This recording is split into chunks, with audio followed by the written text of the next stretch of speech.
So thank you for joining us today, and we are excited to bring you our second presenter in our new quarterly writing workshop series. Today's presentation is with Sebastian Paramo. If you have questions during the workshop, please post them in the chat and we'll get to them at the end of the program. Sebastian is a Canto Mundo Fellow. His work has recently appeared in several publications, including the New England Review, Crazy Horse, Missouri Review, and Blackbird. He is the founding editor of The Boiler and poetry editor for Deep Vellum. He holds a PhD in English and Creative Writing from the University of North Texas and is the 2021 Jesse H. Jones Fellow through the Dobie Pisano Fellowship Program, sponsored by UT at Austin and the Texas Institute of Letters. Most recently, he's taught at SMU, TCU, and the University of North Texas. Welcome. We're so glad to have you, and I'll turn the presentation over to you. All right. Hey, everyone. Thank you so much for having me, Jennifer, and the Fort Worth Public Library. So for this class, I'm going to talk a little bit about a way of writing and revising your work with new eyes. And I just want to preface with a few things to sort of establish, what do I mean by a way of writing? What do I mean by revision? So one thing that I would like to get out of the way is that revision doesn't mean that what you're writing or what was written is bad. What I want to ask you all to do when we think about revision and is to, think about what is your own way of writing and how do you push your language to communicate the things that you want to say. Because oftentimes, we fall into a kind of writing that feels comfortable, familiar, and easy. And that's fine. Sometimes we want to do that. But, if you want to, treat your language in such a way where you consider it a craft or poetics that says what you want to say in only a way that you can say it, then hopefully some of the things that I talk about here tonight will help you sort out, what is your poetics? What is your way of writing? How do you want to re-envision the things that you have been writing or would like to write? So when I say revision, we can look at the word itself, right? To re-see, right? And when we look at that, we can ask this question of, what are we seeing? How do we go further? How can you make it feel like something that only you can say? Because oftentimes when we're being asked to revise or look at something that we've written, sometimes it just might feel very familiar to someone else, and they want to see something new there, something that only you could say. And so to consider this question, I'd like you to think about, how do you see the world? And what does it take to create or make something? And when we think about that, and especially we're thinking about poetics, we're thinking of it, poetry and language as a skill, right? And that's something that many of us already have, right? If you know how to write, if you know how to say something, you're already a poet, right? And that's what poets have coined, many idioms, phrases, and things over the history of the written language. And so, when I'm asking you to think about your way of writing, we're kind of also digging back, into the history of language. And so one of the poets that I'm going to highlight for you all is Federico Garcia Lorca. He's just one poet, of many who has thought about this question, but I would like to think or imagine that many poets, think in this way, in terms of, how are we seeing things? And the way Lorca talks about it, if you don't know Lorca, he was an early 20th century poet from Spain, and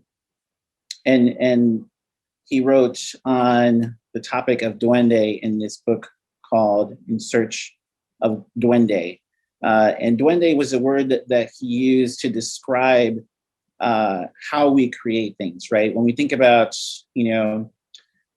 people from way back when, thinking about, what inspired them, how did they see the world, right? We have their paintings, we have their, poems, we have their literature. Those are the ways that we understand how they saw the world. But then how do you see, what you want to see? How do you communicate that? And oftentimes, when people were describing inspiration, right, they were describing it as a feeling of being possessed, right? And so when Lorca is thinking about these ideas, he's thinking about duende, which in Spain derives from this word for demon.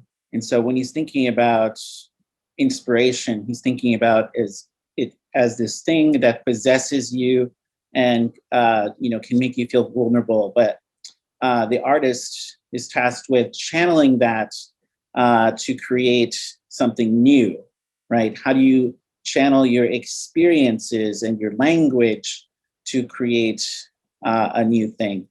And so for Lorca, the way he liked to describe duende was he would use the image of the bullfighter. The writer is the bullfighter, right? And so already we're thinking about a metaphor there. The bullfighter is the stand-in for the poet, and writing is the bull, and the bull is coming towards the bullfighter or the poet. And if you're an experienced bullfighter, you know exactly the right moment to turn away. And so that was, one way that he understood writing, through that metaphor, right? It's something that he was familiar with in the country of Spain, which is famous for bullfighters. And so when I'm asking you to think about a way of writing for yourself, think about things that you might know really well. And this is going to be the foundation for our first exercise.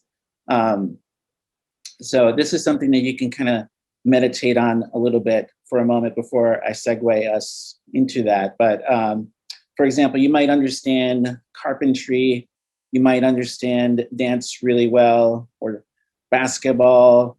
It doesn't necessarily have to be something that you are skilled in doing, like playing basketball. I mean, you can be, a fan as well. But either way, if you're a fan of something, it gives you a language to understand something. And this you could consider to be your poetics.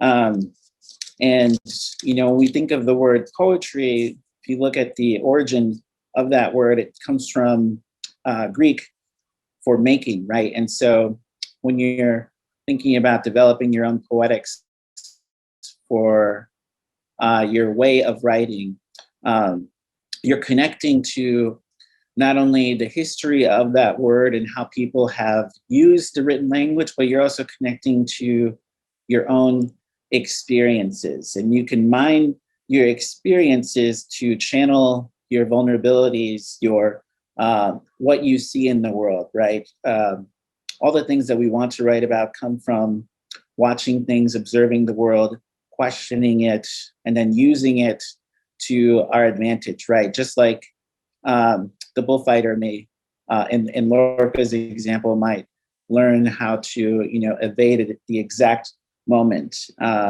Another analogy that I like to use to describe this kind of thinking is, can be like a video game. When you're writing, it's like a playground, right? You have all the words and experiences available to you, all your imagination. And anytime, you get stuck, playing this game with words, you can hit pause And, you could think of, how you just save your document, return to it later. Or if you're writing in a notebook, right, you can hit pause and then return to it later. But the more you keep doing it, the better you get at mastering that level or that playground, right? So to that end, we're going to sort of segue into our first poem to sort of look at, how other writers have pulled together two different experiences and put them together. So I'm going to share a poem with you all that's going to segue us into our first writing exercise. And the other thing I'll mention here is that understanding your way of writing is just going to be, and what we'll be doing in this class this evening is that we're just going to be giving you sort of a starting point to re-examine your work. And so hopefully looking at syntax shape can help you re-examine, what you already want to say or how you have already said something. So I'm going to share a poem with you.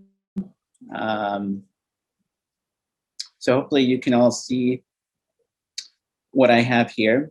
And this, some of these poems and some of what I'm talking about, just want to credit to Catherine Barnett. She's a poet that teaches at NYU, but she taught this class on improvisation and syntax. And so we're going to look at this poem called First Lines. And, if we think about, what I was talking about with Lorca, he's thinking about the charged moment of being a bullfighter, right? And writing is coming at you. But writing is also kind of, chasing our fears and our desires, right? And the bullfighter metaphor, when the bull is coming at you, right, there's a lot of fear there, but there's also this grace in wanting to evade it, skillfully.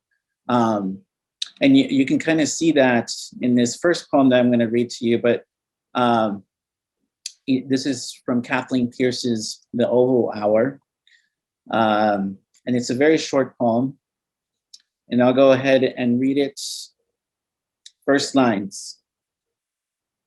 He opens her. She can't have him. She can't have him, but he opens her. He opens her because she can't have him. She can't have him until he opens her.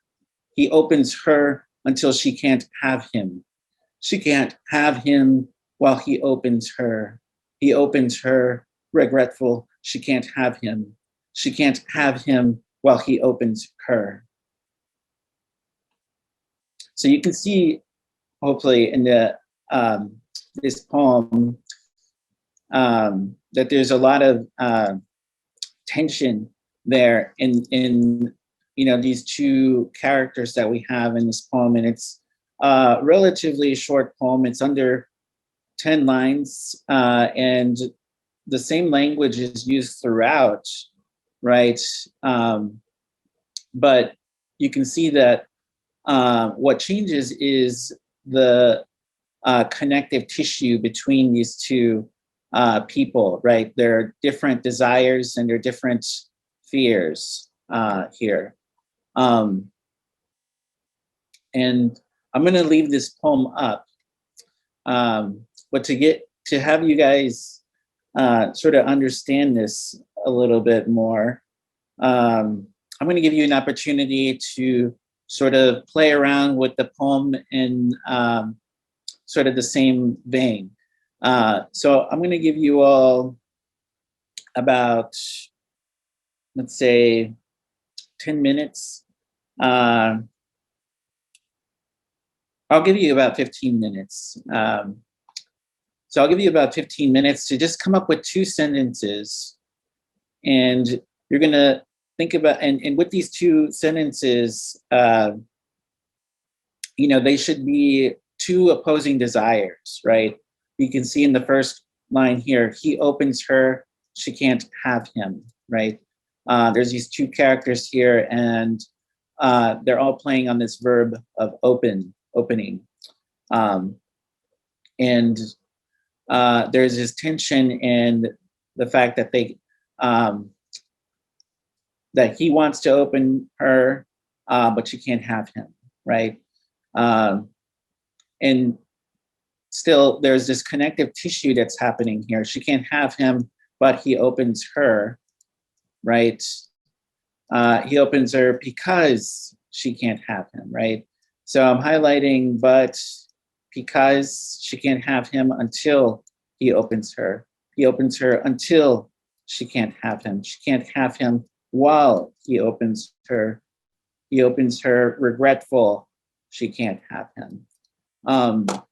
So you can see how those lines are building on each other, and they just are going from two sentences, right? So you're going to come up with your own two sentences, and you can borrow some of these connective tissue words that are happening here.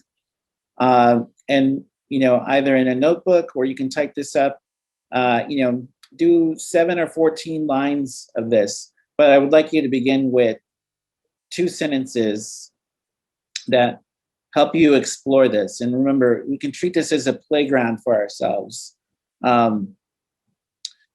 So I'm going to go ahead and mute myself for the next 15 minutes to give you all an opportunity, or I'm going to make it closer to 10 minutes.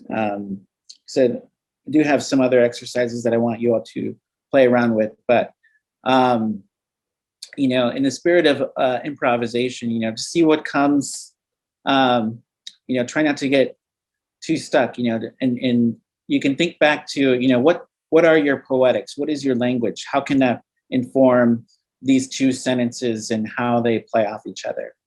All right, so I'm going to go ahead and mute myself and give you all about 10 minutes to sort of explore that. And then we'll think about some of those ideas a little bit more in the next exercise. And if anyone has any questions, you can ask in the Q&A. Okay. All right, there's about 2 more minutes.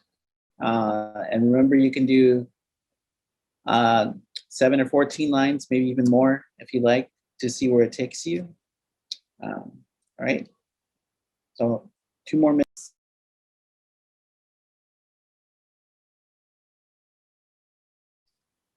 All right, you should wrap up whatever you've been writing here, but hopefully it gave you a way of looking at your sentences in a new way. I know that when I first started thinking about the connective tissue between poems, how are these ideas working together or working against each other? I know that helped me revise my work a lot. And again, these exercises that I'm sharing with you, hopefully you can use them as tools that can help you revise your work in the future, or they can be fun generative exercises for you that you can, then turn into something else. But I thought we would be able to share some of these, but I'll just share a couple that I've done in the past. I've enjoyed doing this exercise a few times, and every year I challenge myself to write 30 poems in 30 days.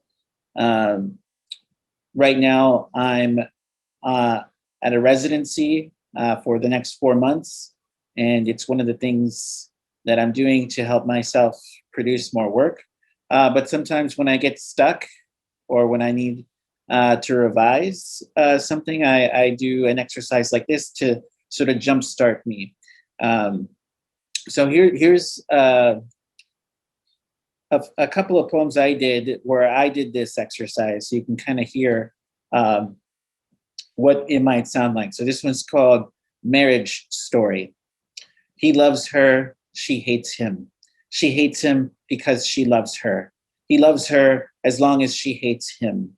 He loves her even if she hates him. She hates him as much as he loves her. He loves her so that she hates him. He loves her until she hates him. So there's one iteration of that exercise. And then here's another one. This one's called Date Nights. He drinks the night, she hates the moon. He drinks the night because she hates the moon. She hates the moon because he drinks the night. She hates the moon until he drinks at night. He drinks the night as long as she hates the moon. She hates the moon so he can drink at night. He drinks at night only if she hates the moon. She will drink the moon when he doesn't hate the night. And just again, I just want to point out that with those two poems I shared with you, these are the two sentences. He drinks the night, she hates the moon. That's for Date Night. And in Marriage Story, he loves her, she hates him. So you can see how, once you treat a poem as a space where you can play around with language, you can do a lot of really interesting things. So to that end, I'm going to go on to our next exercise. So I have a couple of poems that I'd like to share with you that sort of play on, the connective tissue between poems, but they, even though we might consider them as connective tissue, sometimes they can also very much alter the context or the way in which we read a poem. So in this example, I'm going to share with y'all, this is from a book called Whereas by Layli Long Soldier. And in this book, she uses whereas throughout the book to, give shape to a lot of the ideas and experiences that she wants to communicate. So here we have Whereas by Layli Long Soldier. Whereas the word whereas means it being the case that, or considering that, or while on the contrary, is a qualifying or introductory statement, a conjunction, a connector. Whereas sets the table, the cloth, the salt shakers and plates. Whereas calls me to the table because whereas precedes and invites. I have come now. I'm seated across from a whereas smile. Under pressure of formalities, I fidget, I shake my legs. I'm not one for these smiles, whereas I've spent my life in unholding. What do you mean by unholding? Whereas ask, and since whereas rarely ask, I am moved to respond, whereas I have learned to exist and exist without your formality, salt shakers, plates, cloth, without the slightest conjunctions to connect me, without an exchange of questions, without the courtesy of answers. This has become mine, this unholding, whereas with or without the setup, I can see the dish being served, whereas let us bow our heads in prayer now, just enough to eat. So there's this poem, and this one just uses whereas. And then this one by Rick Barrett. It's from his book, Want, and his poem is called Litany. And you can consider, some of these exercises as plays on the word litany. They're always treated as a series or a list of words or a series of events, but there's usually something behind it. If we think again about the bullfighter, there's a struggle here, right? It's always happening with language, and that's something that you want to see when you're revising your work. And so you can kind of see in this poem and some of the other poems I've shared with you, how that energy of desire and fear comes out. So this one is called Litany. When any word is called for, say that I am of. When the tornado forms, that is the ruinous kiss. When the bamboo green field sways, think of tea. When the vines thicken in the heat, this is the Medusa head consuming its own stare. When a man committedly steps to the ledge, this is the daguerreotype's cold glass face. When winter, that is hemlock, prominent. When mirror or letter or echo, these are correspondences. When the snow is pink, something has been left motherless. When singing, think of ostinato silences. When stars, history. When the sword, gray, fatherly rain. This is I have wandered the earth. So there's that litany. And then finally, this is the last example I'll share with you before I go on to the exercise. This is called The Conditionals by Aydah Lamone. And she doesn't necessarily use a conjunction word.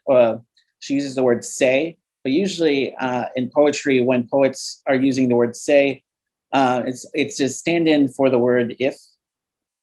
And so that's how I like to read this poem. So the conditional.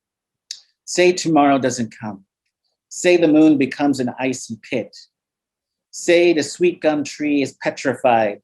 Say the sun's a foul black tire fire. Say the owl's eyes are pinpricks. Say the raccoon's a hot tar stain. Say the shirt's plastic ditch litter. Say the kitchen's a cow's corpse. Say we never get to see it. Bright future stuck like a bum star, never coming close, never dazzling.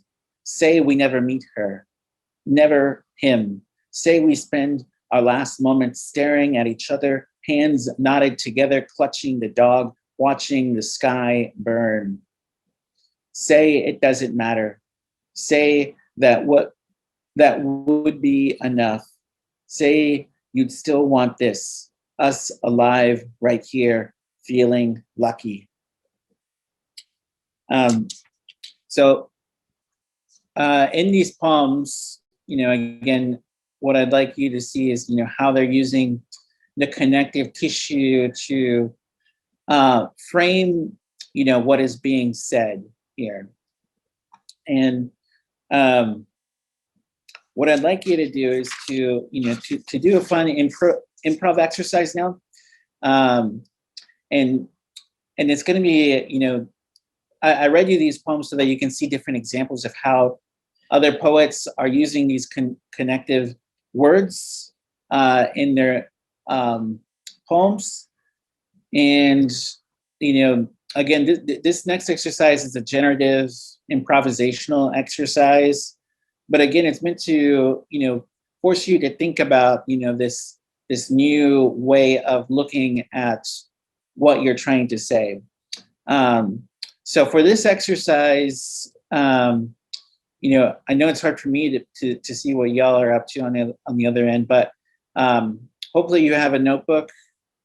Hopefully you have a keyboard in front of you and a blank page. Either way, the blank page and something to write with is going to be necessary.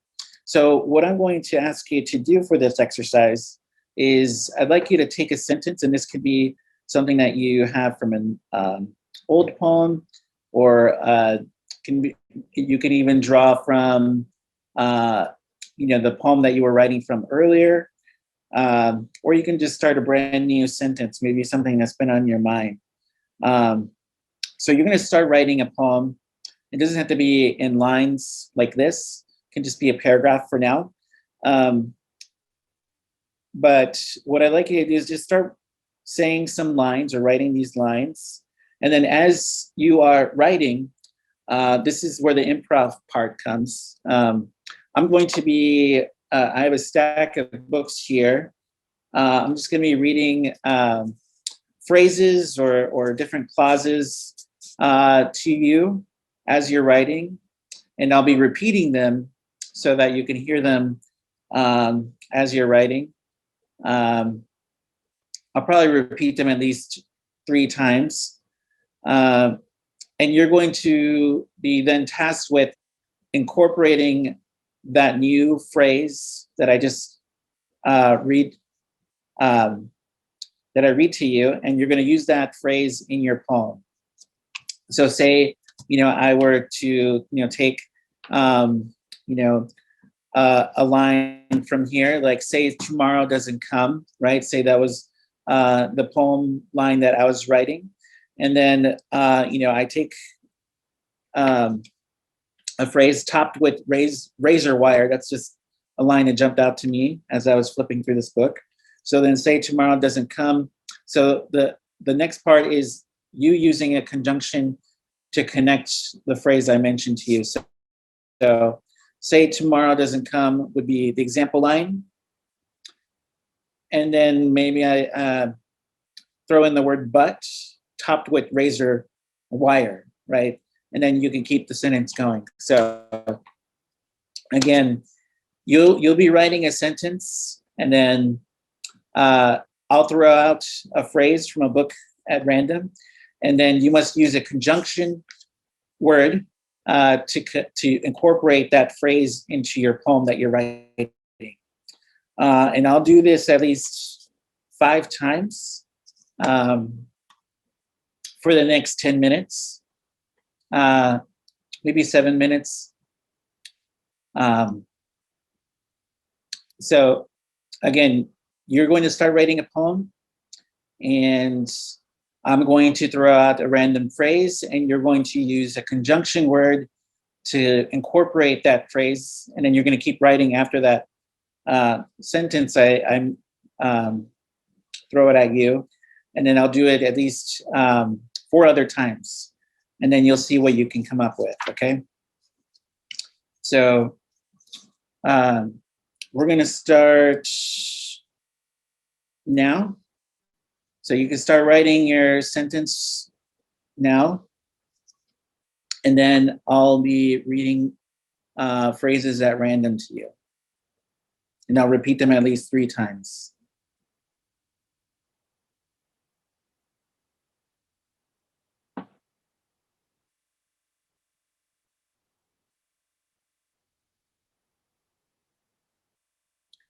I'm speaking the language of smokers. I'm speaking the language of smokers. I'm speaking the language of smokers.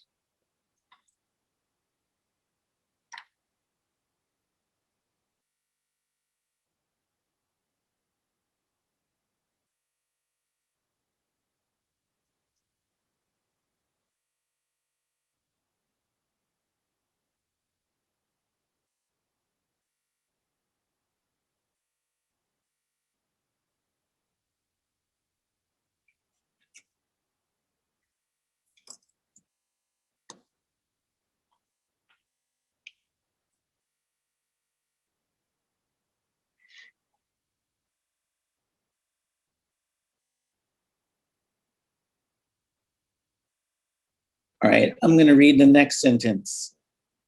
All night, the wind brushed dry the hills with fire, and I kept driving.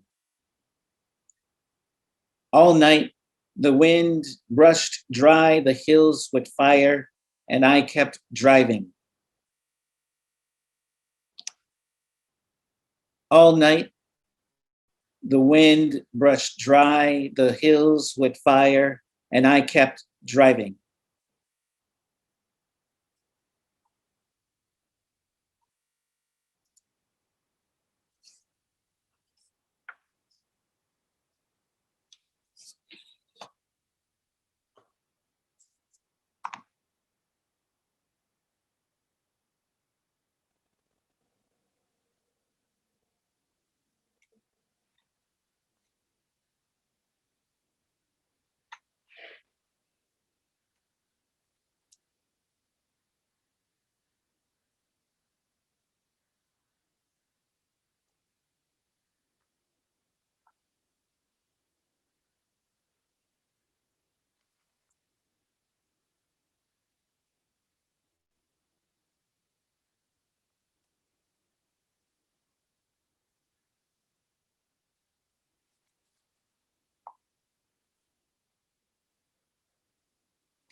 All right, here's your third sentence.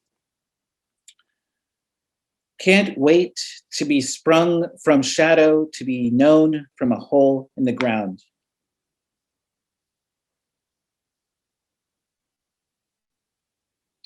Can't wait to be sprung from shadow, to be known from a hole in the ground.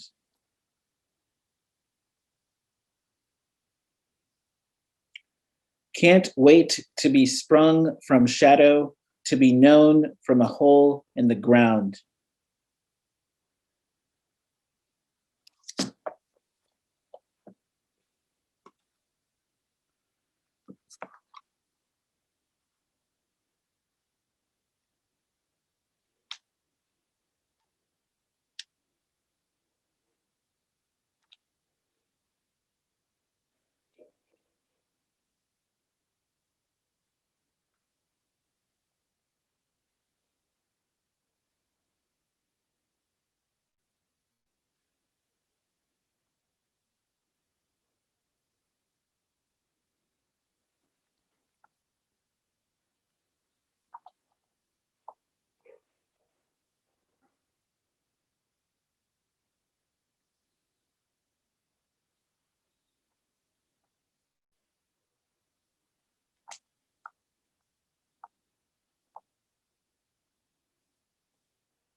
All right, this is the next one, next sentence.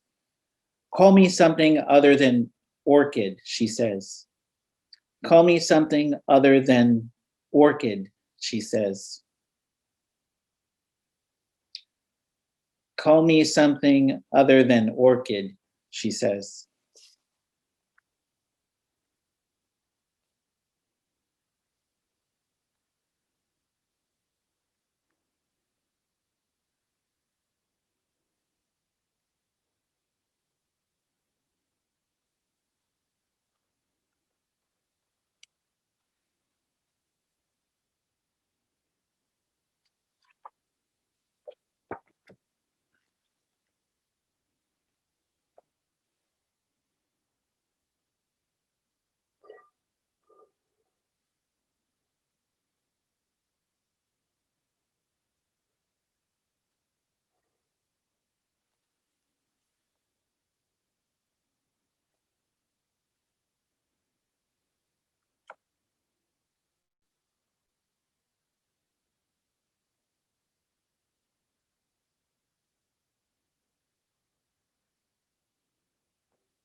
All right, I'm going to read one last phrase here. The sound of branches fall like fruit. The sounds of branches fall like fruit. The sounds of branches fall like fruit.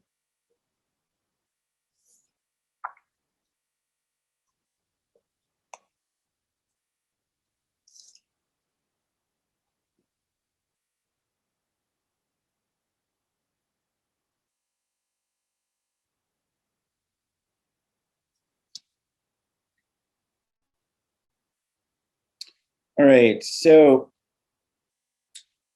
you should wrap up whatever you have written.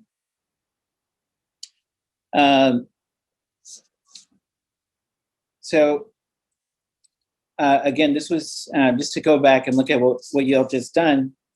So we've looked at, where is writing coming from, right?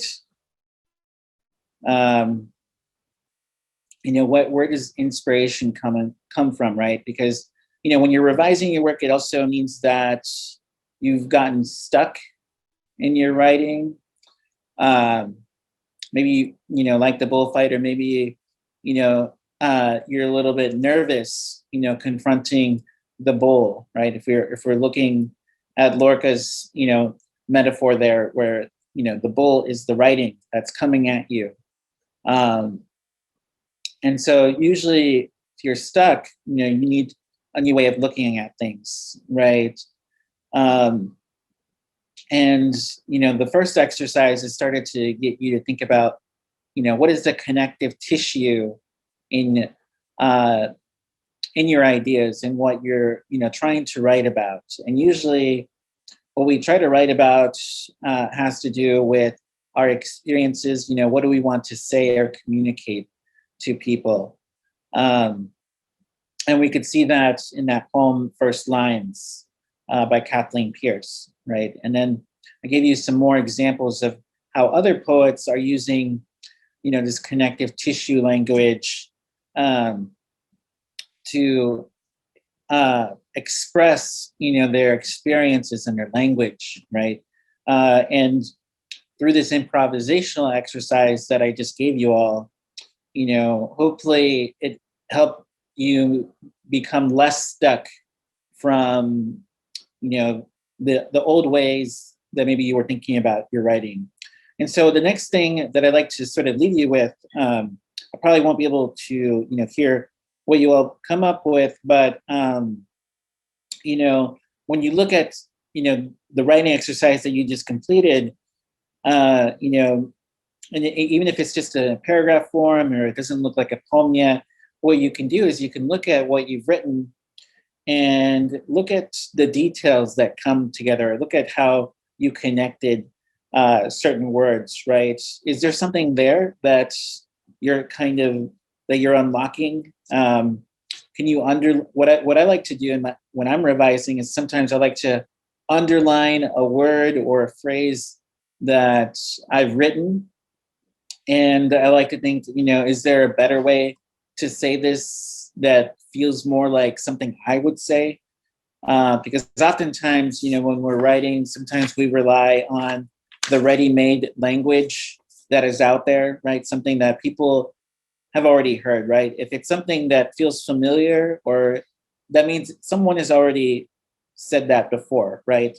What I want you to be doing is thinking about, well, how do you make the language more interesting? How do you revise your poem in a way that feels more like something that you would say?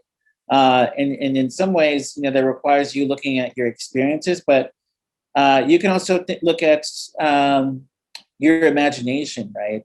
Because the imagination is one of the greatest things that we have to offer to language. And you can turn the abstract into physical, right? When we look at this Aydah Lamone poem, for example, we can see how she's using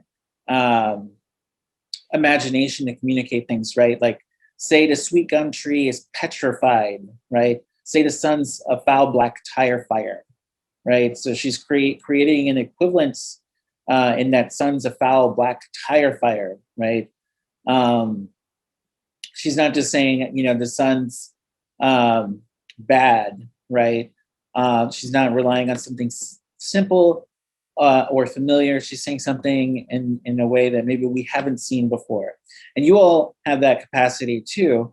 And so one of the best ways to think about, how you can push your language forward is not just by underlining maybe something in your own lines that feels familiar, but also asking, is there a way that you can turn the abstract into a physical? Like, can you let love become a dove eating berries? Maybe that's a more interesting way of looking at love, right? So because it's one of the things that people love to write about, right? Is love, right? It's one of the most common, human forms of expression, right? Is we want to communicate to someone or to something, how much we love that thing, right? So there's so many familiar ways to say it, but how can, you pinpoint how you would say it, right? Because the things that we love, are going to be different from person to person. You can also apply this to other emotions, right? You can let anger become a sledgehammer, knocking down your neighbor's mailbox because they parked in front of your house and they shouldn't have, or something like that. So, you can give some physicality to your abstractions. And one of the ways that you can mine for this kind of physical language is for you to look at your own poetics again, right? I was talking earlier about poetics. And what I mean by poetics is, what is your way of writing? What is your way of looking at the world? And so for, any one of you, you might have grown up, watching, basketball or something. Maybe you never played, but you watched it, but there's something beautiful about it. And so you want to use that language, to dribble a word into the hoop, right? You're creating metaphors in that way.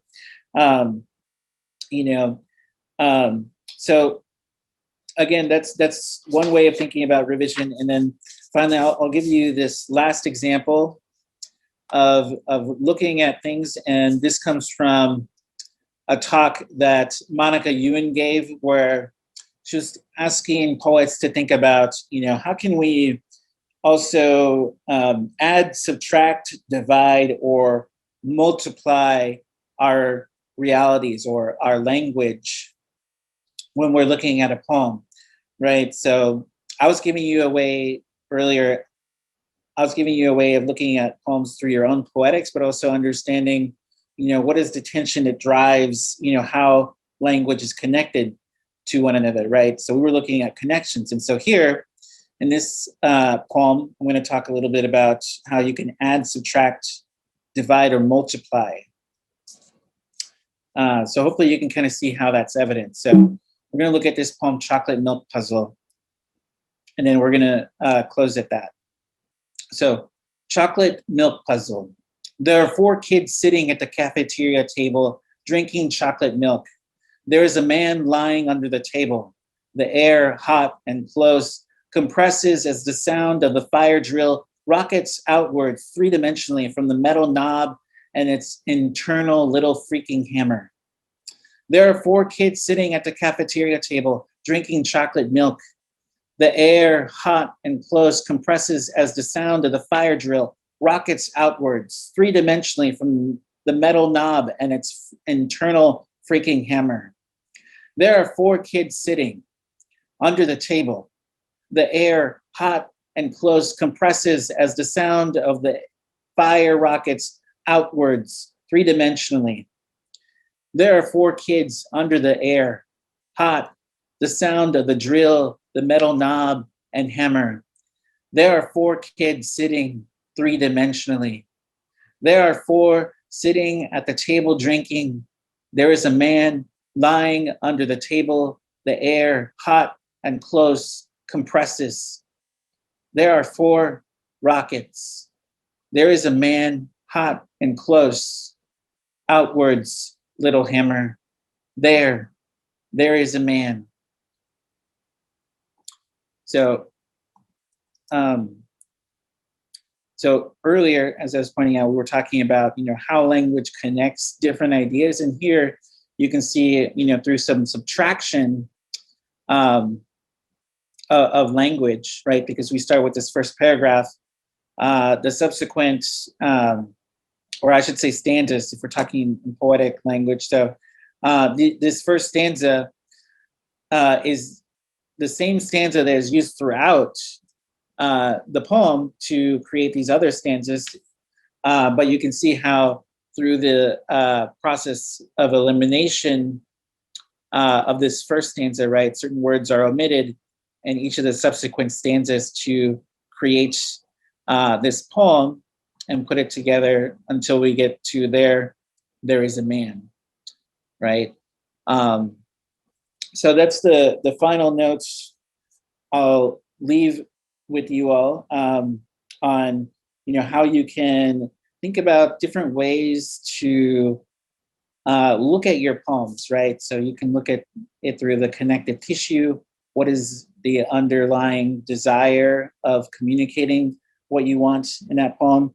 And then also, what are your poetics? What is the language that you can use to communicate your realities, right? And here in this poem, you can see that there are also kind of different realities that are created in each of the stanzas here. But it's also done through subtraction of language.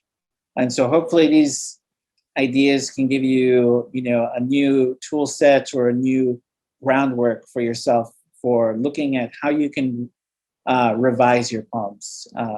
Now I'll turn it over back to Jennifer. But thank you all for having me. Hopefully you were able to get something from this class.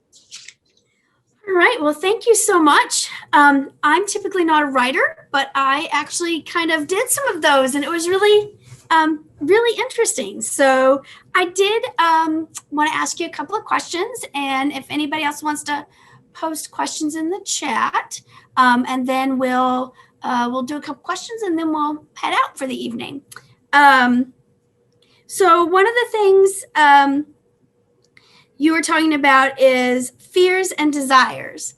And so what are ways you think, besides the exercises that you've given us, to overcome the fear of writing, right? Okay, yeah. So the fear of writing, one of the things that Lorca is pointing to when he's talking about Duende is this vulnerability and fear that can come and inhibit your writing. And he also writes that Duende doesn't come unless you're risking something. And it can be kind of scary looking at a blank page, wondering if you have anything to say. But once you start to understand, what are your poetics, what is your language, I think, that can be a really great way of thinking about, well, what do you contain, right? Walt Whitman says that we contain multitudes within ourselves. And so I would say, everyone has something to say. It's just a matter of figuring out how you want to say it and who you're saying it for. The other thing I'll say is that, we fear things that we don't do a lot. If I've never skydived before, I'm probably not going to skydive it. But if someone were to dare me and then I did it once and I liked it, I might do it again and then again, and hopefully I would get better at it. So I would say also, one of the things that I mentioned before was I do a 30 by 30, where I challenge myself every year to write 30 poems in 30 days. The first year I did it, I would say that I didn't really like any of the poems. I didn't get very many of those poems published. I think I maybe got one or two of those published. But I've been doing it for the past 6 or 7 years now. And it used to be scary looking at a blank page every day, but the more I've done it, the better I've gotten at understanding what my poetics are and how to approach the blank page better each time. So it takes practice, basically. That you mentioned that just now, because when you were talking and you're talking about your 30 by 30 challenge, do you set a time limit for you to write that poem each day? Do you set a word limit, or is it just I'm going to sit down and whatever comes to me is what I write? I don't set any limitations. The only limit I give myself is to just write one poem, and it could be a haiku. It could just be like 3 lines. Sometimes it can just be, basically a journal entry, of just a list of observations throughout the day. Because the point of it for me is for me to return to those poems and look at, okay, what did I write on these days? How can I revise it in a new way? How can I look at it in a new way or connect it to another project? So, there's many different ways to think of, what that poem looks like. I think the point of it is just to get to motivate myself. So like if it's just a 1-line poem, that's fine with me, it's more of the, you've completed it, not, there's not any other parameters on it. Yeah. Okay, well, I think the only other thing I was going to ask you is, you kind of talked a little bit about getting stuck, and I loved that exercise that we did where you just read random things out of other works and you had to incorporate them. Are there any other kind of things you do to kind of get your brain unstuck and to just start flowing? Yeah. So another thing I like to do is kind of, I don't know, there's many different ways to describe it, but it's like a remixed poem, basically, where, sometimes, I'll take a poem, like two different poems, and I'll put them together. If I see something that they have in common, sometimes I'll be like, I'll start trying to figure out, how to puzzle them together. I would say also this chocolate milk puzzle is also another great way of thinking about, how can you get unstuck. Maybe you can look at what you've written and like start taking away words and seeing, if there's something there, like how much of the poem can make sense without this word or this sentence. Sometimes when you write a poem and or if you're getting stuck, I should say,